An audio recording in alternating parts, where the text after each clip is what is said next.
tank. Dia ada dua inlet. Lepas kita nak buat dia dengan bypass. Dia ni yang yakin daripada tu.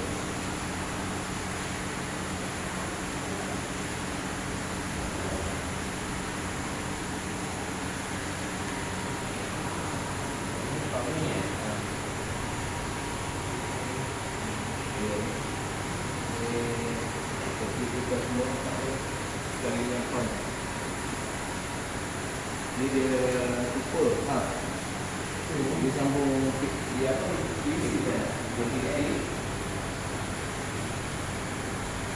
dia sambung super ni welding mungkin nak tukar dengan dari ABS ni lah dan ABS tu ada cat biru biru punya PVC yang kan kelabu PVC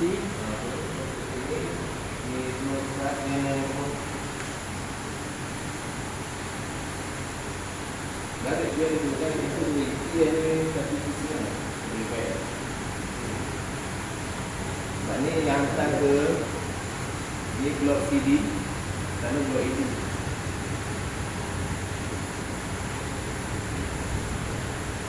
Ini kat sini saya minta macam bypass ni baik. Bila kita dia spray blok blok AB blok UDF. Bila contoh sana dulu sini tak boleh lah nak bagi air tak boleh ada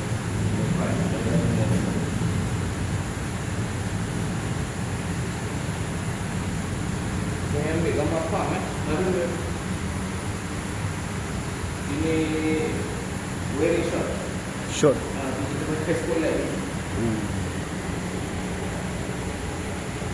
renovation.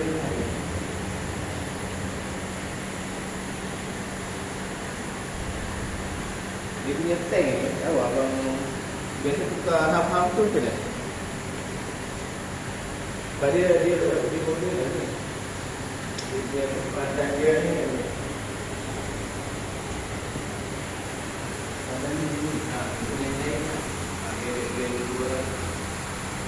Pandang kita buat remix sendiri semua ni. Dia potongkan sebelah, kecil sebelah. Sebelah ni. Tapi dia punya model ni pun dia ada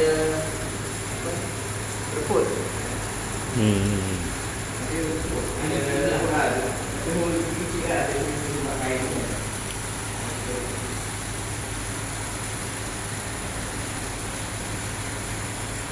Bunga yang sebelah side sana satu keping ni dia bergarang.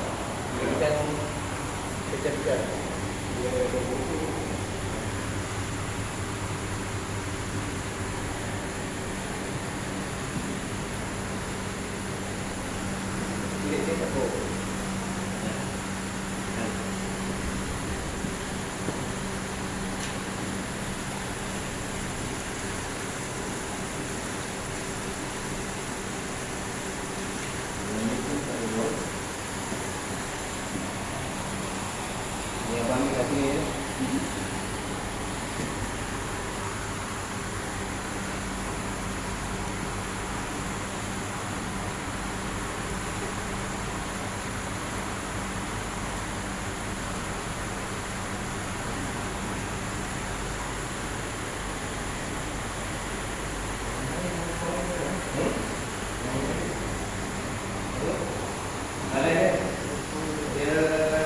jauh dengan dekat, dia jauh tu besar.